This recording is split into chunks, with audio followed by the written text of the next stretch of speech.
মুসলমান মুমিনের চাক হলো মহাগ্রন্থ আল কোরআন। সুবহানাল্লাহ বলেন, আল্লাহ সুবহানাল্লাহ। আর এই মহাগ্রন্থ আল কোরআনের আইন বাস্তবায়নের জন্য যারা নেতৃত্ব দেয় ওরা হলো উলিল আমর। হ্যাঁ না কোরআন, ওরা হলো উলিল আমর, ওরা মুমিনের চাক। রাসূল বলেছেন আল উলামা ওয়ারাসাতুল আম্বিয়া, নায়েবে রাসূল হলো মুমিনের চাক। সুবহানাল্লাহ বলেন। আমার রাসূল বলেছেন উলিল আমরের আল্লাহ বলেছে উলিল আমরের আনুগত্য করা কি ফরজ, ঠিক কিনা? নায়েবে রাসূলের আনুগত্য করা ফরজ। তাহলে যাদের আনুগত্য করা ফরজ, ওই ইমাম সাহেব হুজুর আপনার কাছে প্রশ্ন করতে চায়, সে উলিল আমর আর সে নায়েবে রাসূল, তাদের চিনাও ফরজ। যাদের আনুগত্য করা ফরজ তাদের চিনাও ফরজ। কোন বই পড়া ফতোয়া দিলে চলবে না, মাইটু ফতোয়া দেওয়া লাগবে। এখন ঘরে এখন আগুন লেগেছে আর তুমি আলু পড়া খেয়ে বেড়াবা, তা চলবে না, ঠিক না? আমার ভাইজান, তাহলে সে উলিল আমর কারা, সে নায়েবে রাসূল কারা, চিনা লাগবে কিনা? আর লাগবে কিনা? যাদের আনুগত্য করা ফরজ তাদের চিনাও যখন ফরজ, আগে তাদের চিনতে হবে, ঠিক কিনা? আমার ভাইজান, বাংলাদেশে ফার্স্ট ক্লাস উলিল আমর যারা আছেন তার ভিতরে অন্যতম হলেন আল্লামা দেলোয়ার হোসেন সাঈদী।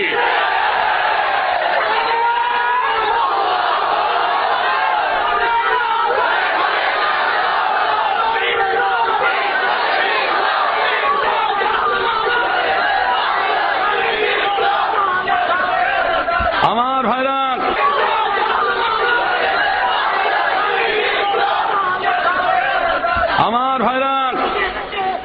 আমার ভাইরা শুনে যান, অনেকে আল্লামা দেলোয়ার হোসেন সাঈদীর নাম বললে ওদের অন্তরে কুটুস কুটুস করে কামড়ায় ওঠে।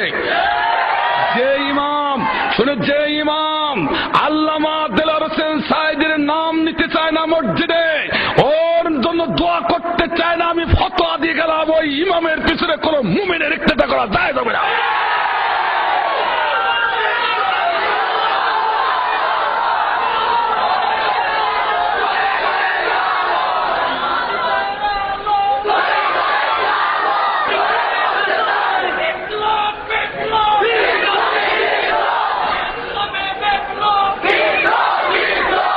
আমার ভাইরা, রাগ করলে চলবে না, শুনে যান, বলবো নাকি? হাটে যখন হাড়ি ভাঙা শুরু করেছি, ভালো করে ভেঙে দিয়ে যাব। সারা বিশ্বে আন্তর্জাতিক পর্যায়ে দুটি বিশ্ববিদ্যালয় বড়। আন্তর্জাতিক পর্যায়ে একটা হল অক্সফোর্ড বিশ্ববিদ্যালয়, ইহুদি খ্রিস্টানের তৈরি, আর একটা হল জামিয়া আজহার বিশ্ববিদ্যালয়, মিশরের মুসলমানের তৈরি। জামিয়া আজহার বিশ্ববিদ্যালয়ের বিশিষ্ট আলোচক, বিশিষ্ট আলেমে দ্বীন প্রফেসর ডক্টর আব্দুল বারী সাহেব বললেন, ও বাংলাদেশের মুসলমানেরা, তোমরা আল্লামা দেলোয়ার হোসেন সাঈদীকে কিভাবে চেনো, কিভাবে জানো? আমি জানি না, কিন্তু আমি তাকে কাছ থেকে দেখেছি, কাছ থেকে চিনি। তিনি বললেন, সারা বিশ্ব মাস থেকে 5 জন আল্লাহওয়ালা আলেম কাবার দরজা দিয়ে ওয়ান টাইম ঢোকার পারমিশন আছে, তার ভিতরে একজন হলেন আল্লামা দেলোয়ার হোসেন সাঈদী।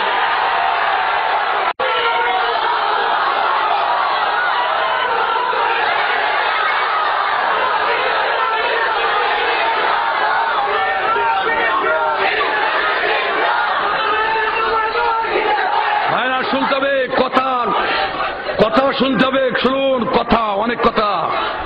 যেহেতু আমার ভিতরে অনেক কথা বড় কষ্টে আজকে বলতে হচ্ছে, আপনাদেরও কথা বলবো আজকে। আমি চট্টগ্রামে এসে যা দেখেছি তা না বলি ছাড় মানে না।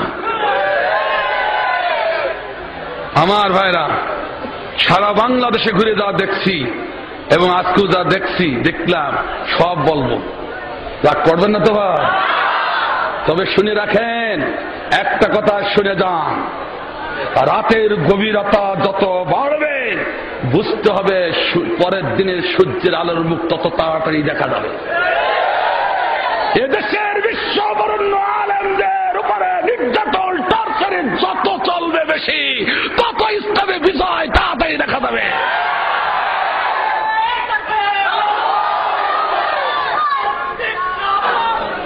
আমার ভাইজান শুনে যান, আল্লামা দেলোয়ার হোসেন সাঈদী শুধু বিশ্ববরেণ্য আলেম নন, আল্লামা দেলোয়ার হোসেন সাঈদী বাংলার জমিনে শ্রেষ্ঠ একজন আল্লাহর ওলি। গার জোরে বললে হবে না, দলিল দিচ্ছি, দলিল মুখস্থ করে আর দাঁত ভাঙা জবাব দেওয়ার জন্য প্রস্তুত হয়ে যান, আর বসে থাকার সময় নাই। আমার ভাইরা দলিলকে আমি ইবনে কাসিরি দেখলাম, শুনুন, তাফসীর ইবনে কাসিরের ভিতরে আমি পেলাম, কাউকে আল্লাহর ওলি বলতে হলে মুখস্থ করুন, কাউকে আল্লাহর ওলি বলতে হলে ন্যূনতম 3টি শর্ত লাগবে। কয়টা? 3টি শর্ত মুখস্থ করুন। প্রথম শর্ত হলো বিসমিল্লাহর বাদ থেকে নাসের সিন পর্যন্ত নাড়া আরবি গড় গড় করে গ্রামার দিয়ে পড়ার ক্ষমতা থাকতে হবে। আলেমরা বুঝতে পেরেছে নাড়া আরবি কার কয়, যে আরবিতে জের জবর পেশ নাই। এই আরবি পড়া কিন্তু অত সহজ নাই, অনেক হুজুরা ঠ্যাং কাঁপতে কাঁপতে পুড়িয়ে যায়।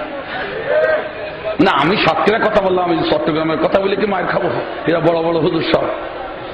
আমার ভাইজান, আমি বলতেছিলাম আল্লামা দেলোয়ার হোসেন সাঈদীর ভিতরে এই গুণটা আছে কিনা দেখার দরকার আছে। তো মুখে বললে হবে না, দলিল দিতে হবে।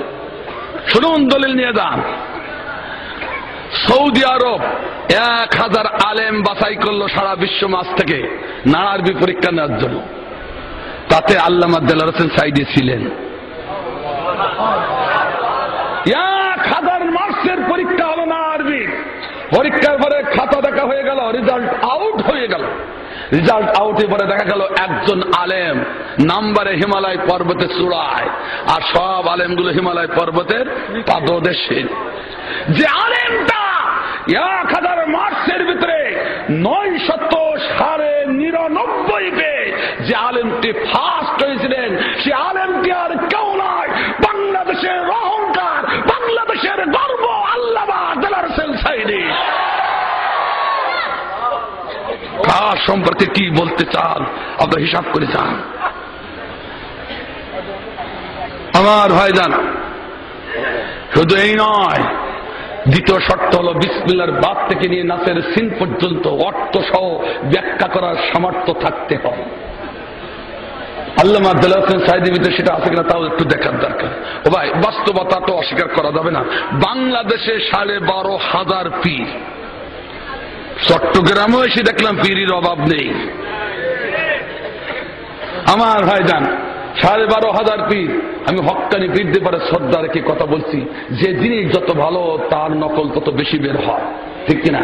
হক্কানি পীরদের পরে কিন্তু শ্রদ্ধা রেখে কথা বলছি। 12,500 পীর, সমস্ত পীরগুলো অলিগুলো এক পাশে নিয়ে আসেন, আর আল্লামা দেলোয়ার হোসেন সাঈদীকে এক পাশে রাখেন। রেখে শুধু একখানা আয়াত আলেমদের সম্মুখে আমি চ্যালেঞ্জ করে গেলাম, একখানা আয়াত আকিমুসসালাহ ওয়া আতুজ যাকাত, এই আয়াতটার তাফসীর করতে বলুন। অনেকেই হয়তো আকিমুসসালাহ এই অংশটুকু তাফসীর করতে পারবে। ওয়া আতুজ যাকাত ইসলামী অর্থ ব্যবস্থা করে ব্যাখ্যা চাইলে বাংলাদেশের এমন পীর আছে, ও হাত পা কাঁপতে কাঁপতে পড়িয়ে মরিয়ে যাবে, তো ব্যাখ্যা করা ক্ষমতা। আর আল্লামা দেলোয়ার হোসেন সাঈদীর কাছে ওয়াতুজ যাকাত ইসলামী অর্থ ব্যবস্থা করে ব্যাখ্যা চান, সপ্তাহের পর সপ্তাহ চলে যাবে, তো ব্যাখ্যা শেষ হবে না। আমি কি বানিয়ে বললাম নাকি? তাহলে দ্বিতীয় গুণটাও তার ভিতরে আছে। 3 নম্বর গুণ হলো মাথা থেকে পা পর্যন্ত সুন্নতি লিবাস থাকতে হবে। আল্লামা দেলোয়ার হোসেন সাঈদীকে তো আপনারাই বেশি চেনেন, ঠিক কিনা? ঠিক কিনা? কাজে আমি মনে করি সুন্নতি লিবাসের তার কোনো ঘাটতি নাই। তাহলে ইবনে কাসির বলেছে 3টি শর্ত তার ভিতরে পাওয়া যাবে, তাকে আল্লাহর ওলি বলা যাবে। তাহলে আমি কি আল্লামা দেলোয়ার হোসেন সাঈদীকে আল্লাহর ওলি বলেছি? ভুল করেছি? এখন অনেকে প্রশ্ন, শ্রেষ্ঠ ওলি কেন বললে? কারণ এই দেশে দেওয়ানবাগি আছে, দেওয়ানবাগি। উনি দেখলেন যে সমস্ত পীরেরা যখন প্রতিযোগিতা করছে, তা আমার ওর উপরে উঠতে হবে। তিনি ওনার বইতে লিখলেন কি, আমি আল্লাহর সাথে 36 বার সহবাস করেছি। নাউজুবিল্লাহ। আর রাসূলুল্লাহ বলে নাউজুবিল্লাহ। তাহলে আল্লাহ হলো মেয়ে লোক আর ও হলো পুরুষ লোক। নাউজুবিল্লাহ বলে। তা আমি বলতে চাচ্ছি আমার ভাইরা, রাগ করার কোনো কারণ নাই, কিন্তু দেলোয়ার হোসেন সাঈদীকে শ্রেষ্ঠ কেন বললাম তার বাস্তবতা শুনুন। বাস্তবতাটারে অস্বীকার করা যাবে না। আল্লামা দেলোয়ার হোসেন সাঈদীর জীবনী পরিসংখ্যান এক্ষুনি খুলুন, আপনি দেখতে পাবেন প্রতি বছর তার হাতে গড় 20 জনের অধিক হিন্দু বিধর্মী মুসলমান হয়েছে। বিদেশের জমিনে যতবার প্রাণের দাওয়াতে লিখেছেন 20 জন নয়, 20,000 নয়, 1.5 লাখেরও বেশি ইহুদি খ্রিস্টান তার হাতে হাত দিয়ে কালেমা পড়ে মুসলমান। আপনাদের কাছে প্রশ্ন দিয়ে গেলাম, আপনাদের কাছে প্রশ্ন করে যাচ্ছি, এটা যাচাই করুন। বাংলাদেশে একজন পীরকে দেখান তো দেখি, যার হাতে প্রতি বছর 10 জন 20 জনের দরকার নেই, একজন করে বিধর্মী মুসলমান হয়েছে, পরিসংখ্যানে কি পাওয়া যাবে? তাহলে আশ্চর্য বিচার আপনাদের কাছে দিয়ে গেলাম, যার হাতে প্রতি বছর বাংলার জমিনে 20 জনের অধিক বিধর্মী মুসলমান, বিশ্বের 50,000-এর অধিক ইহুদি খ্রিস্টান যার হাতে হাত দিয়ে কালেমা পড়ে মুসলমান হলো, সে আল্লাহর বড় ওলি হবে না? তুমি দাবি করলে কি করিয়ে? ঠিক কিনা? বেশাক আল্লামা দেলাওয়ার হোসেন সাইদি এই জমিনে একজন আল্লাহর বড় ওলি। তিনি আনন্দে না কষ্টে? আসতে বলেন কেন? এটা হচ্ছে মুসলমানের চাক যদি হয়, সে চাকে ঘা পড়িয়েছে কিনা, সে চাকে ঢিল ছুড়েছে কিনা, তাহলে মুসলমান কার বসে থাকবে? আসতে বলেন কার বসে থাকবে? তাই তো আমরা এই চট্টগ্রামের এই ময়দান থেকে ঘোষণা করতে চাই, বিশ্ব বরেণ্য আলেম আল্লামা দেলাওয়ার হোসেন সাইদিকে নিয়ে লেলা খেলা করা যাবে না, অবিলম্বে তাকে ছেড়ে দেওয়া হোক। আর তোমরা শুনে রাখো, তোমরা যদি কৌশল করে এই বিশ্ব বরেণ্য আলেমগুলো জেলখানায় যদি ফাঁসির মঞ্চে ঝোলাতে চাও, তোমরা শুনে দাও, বাংলাদেশের টেকনাফ থেকে তেতুলিয়া, সুন্দরবন থেকে বান্দরবান, ইসলামী আন্দোলনের কর্মীরা তথা 16 কোটি তাওহীদ জনতা ওতে বসে আছে,